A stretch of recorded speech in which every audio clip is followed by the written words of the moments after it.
what's up too, Billy. You know, isn't it strange how the science is finally catching up with what us uneducated, backwoods, white supremacists, rednecks, conservatives have been saying since the pandemic started.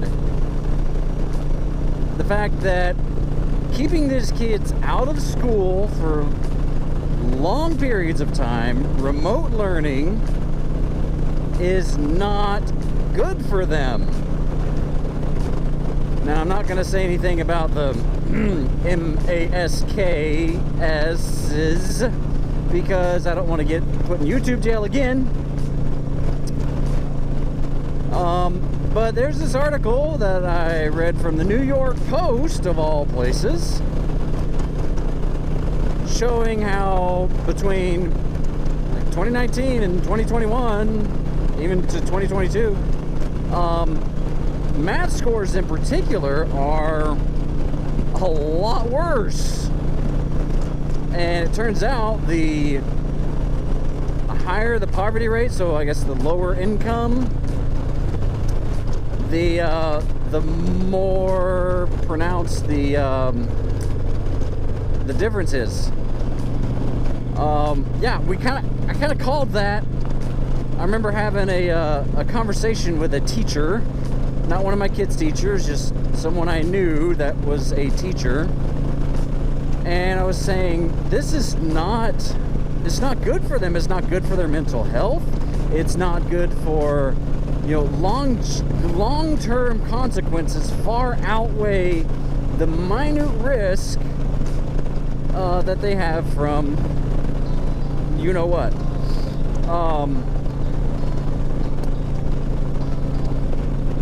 Because and the other thing they said was, better to be a little delayed than dead. Well, just look at the statistics on that one. Won't talk about them because, again, I don't want to get put in YouTube jail. But you can look them up. Shows how many have actually died as a result.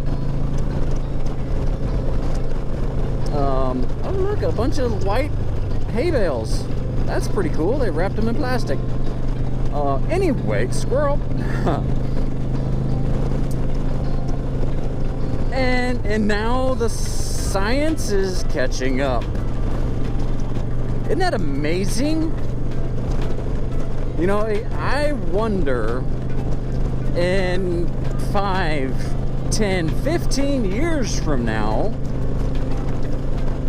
what the science is going to show with these kids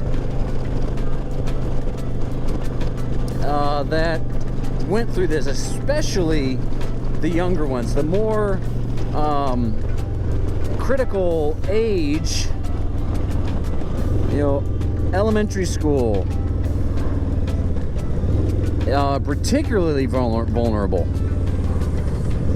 because, gosh, they miss a year, they miss a whole bunch. I'm not stopping at this red light. Okay then, Mr. Truck, what you doing? Probably the same thing I did, trying to rush through the light. Hey, we're stuck behind a semi. Ugh. So, yeah, that's my thoughts on that today.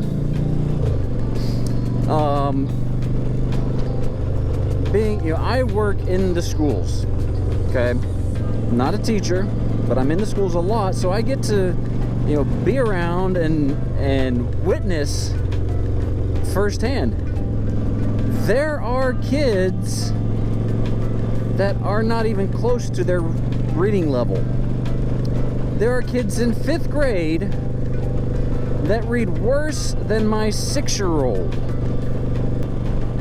It's obvious, the ones that do not get help from home and the ones that do. we had a parents' night at my 8-year-old, or at my kid's school. My 8-year-old class, and they have a little chart on the wall that charts off their, where they are in reading. My third grader, okay, she is a little behind. She's on like between a second and third grade level. Okay, she was in that group. Most of them are. There's a few that are at their level. There are several that are like bottom of the chart. Like they are still working on sounds. It's third grade. That's something they work on in kindergarten. Putting sounds together. Buh, at, buh, at, buh, at, buh, at, bat. That's kindergarten. And I know because we just did it last year. My 6-year-old, my second kid was in kindergarten last year. And now he reads. He can read really well. He chooses not to in school, which gets him in trouble. But he does really well. But it's amazing to me that how gung-ho so many people were on keeping these kids out of schools, especially the teachers' unions, when long-term effects, man, I feel for the kids that do not have good home lives. There are so many kids that I know that their only meal for the day was their school lunch. School was their safe place. Oh, I hate being behind semis. So school was their safe place that they could be. Because when they got to school, when they got home, there's no telling what would happen. This same teacher that I talked to tried to use the statistics. Oh, child abuse rates have declined dramatically. Well, you know why? Because the teachers and other youth professionals are mandated reporters, so they have to report those things. If they aren't seeing the kids, it's not getting reported. Abusive parents aren't going to report it. So I was like, you know what? You're not worth even talking to, because, she's getting personal, calling me names. And I'm like, no. So many left-wing people that I've had conversations with, when I start to point out a different perspective or certain statistics, they make it personal. They call names. I had one person even block me on Facebook and said, "Bill, I cannot help the evil that is inside you." I was like, really? Evil? Ooh. Sorry, I'm so evil. That was a conversation we were having about the Georgia voters bill, where all the left was so upset because people couldn't eat or drink in lines. Except it doesn't say that. It said that no one can hand out campaign materials, including food and drinks, except for the person organizing the election officials. Okay, that keeps candidates from staying outside that 150 feet radius, because they already can't do that. But getting within 25 feet of that line and saying, "Hey, vote for me. Here's a hot dog. Here's some drinks. You look hot." And he just I was racist, I was hateful, I was evil because I quoted the actual document.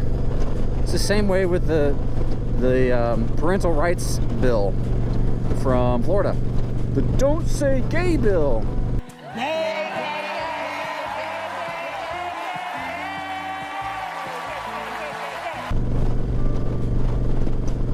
It's so many leftists were commenting on it, having not even read it. Ron Perlman is a doofus from his rant. Don't say, you Nazi pig. Say First Amendment. Read about it, then run for office. Piece of shit. Anyway, just gosh.